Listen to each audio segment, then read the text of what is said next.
We're here in Albany, California, just a short drive from San Francisco. We're out in the fields today, examining a set of bee boxes. More specifically, we're searching for the queens to see if they and their hives are healthy and happy. Here at ARS's Invasive Species and Pollinator Health Unit, researchers are looking at long-term factors affecting bee health and colony survival.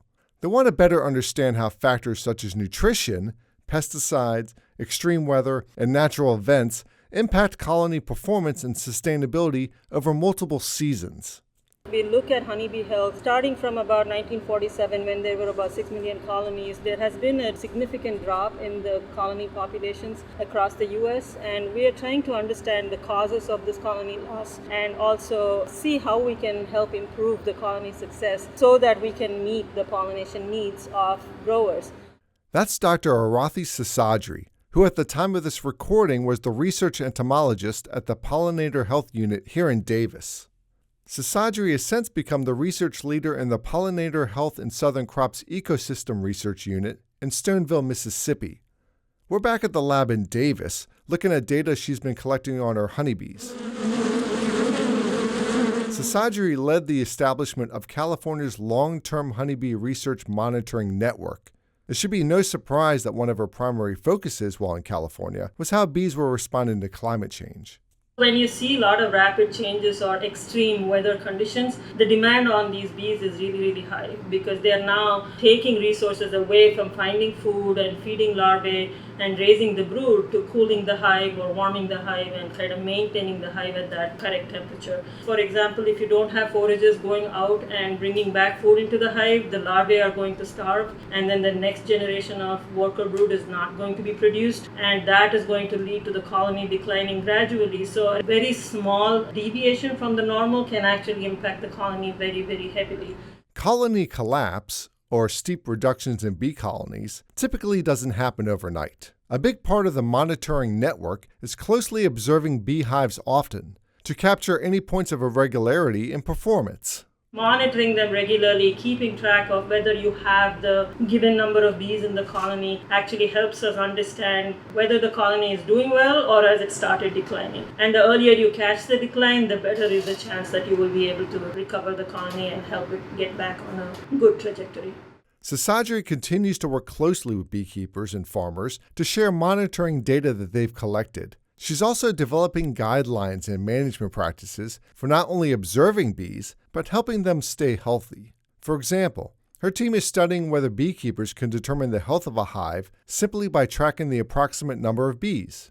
One of the measures is called frames of bees. How many actual frames of live bees are there in the colony? That's a good measure of colony strength. What we hope our research will show is what is a good number for frame of bees so that we can tell the beekeepers, hey, when you're monitoring your hives, this is where your range should be. And if it goes below the range, then you're looking at the hive declining, and maybe you got to feed them, you got to take care of them, see whether there are diseases. So the goal is to kind of come up with these management guidelines for beekeepers to look at and follow.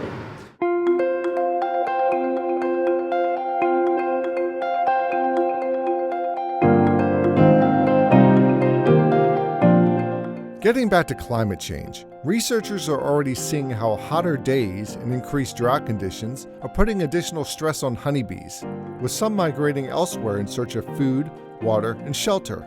What Seshadri wants to know is, how will this affect them long term?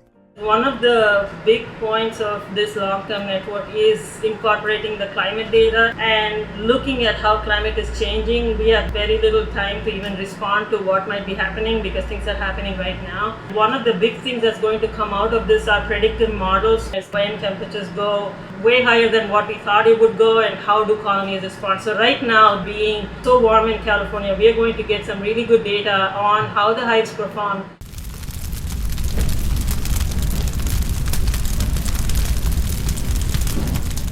Another factor being monitored is wildfires. The past few years, California has endured some of the most severe and widespread wildfires on record. Back in 2020, poor air quality from wildfires led to widespread colony losses in California. Beekeepers are concerned that severe wildfires in the future will cause more damage to their hives. When you have wildfires, the smoke from the wildfires really brings down the air quality. That air quality also impacts honeybees, and honeybees are actually very... In 2023, ARS released a report finding that poor air quality was a serious environmental stressor impacting honeybees. Specifically, the report concluded that air pollutants masked the floral odor receptors of honeybee antennae, which limited foraging success and colony nutrition. The report also found that poor air quality could be compounded by the presence of disease and correlated to lowered immune responses. Foraging is another area of concern for farmers and beekeepers. When bees forage, they not only pollinate our plants, they also collect food for themselves, the queen, the caretakers in the hive, and the brood, or babies. Seshadri has already observed that, long-term, bees will stay in areas where there's consistent, plentiful food.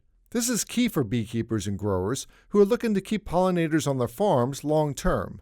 Bees are very good learners, they have very good memory. So once they find a good rewarding flower and they like it, they remember it and they come back to it. Over the next 5 to 10 years, the long-term honeybee network aims to connect with all the apiaries in growing regions of California. This includes farmers, almond growers. California is the world leader in growing almonds, by the way. And of course, beekeepers, who provide critical pollinator services in almond orchards, sunflower fields, and other pollinator-dependent crop fields. We need the almond growers and the fruit and vegetable growers to understand what the beekeepers are facing and work together to maintain both the systems, the food production system and the pollination system that the bees are providing. Longer term, the research network could expand outside of California. Similar to how USDA has created climate hubs across the United States to help farmers and ranchers deal with changing climate, Seshadri envisioned a similar national network for bee data collection and guidance, given the importance of bees for U.S. agriculture and how climate change is affecting almost all regions of the U.S. This will enable bee labs from New York to California to share apiary metrics and use that data to enhance their research. This will also help them evaluate how environmental factors are impacting production of regional crops, nutrient availability for honeybees, and the effects of pesticides on bee reproduction and performance. Honeybees are good model systems to understand what's going on with all pollinators. The big picture is this is a part of the ecosystem that's essential. The goal is that we're going to help sustain that ecosystem service that could otherwise get lost or could become so weak that we will not have a natural habitat and we will not have good enough fruits and vegetables for human diet. The long term here in California is going to give an indication of what is it that we need to focus on and hopefully work with these other labs to feed to the needs of California. Stay tuned for our new episode next week, where we discuss the question that's on a lot of our minds. Can bees adapt to climate change?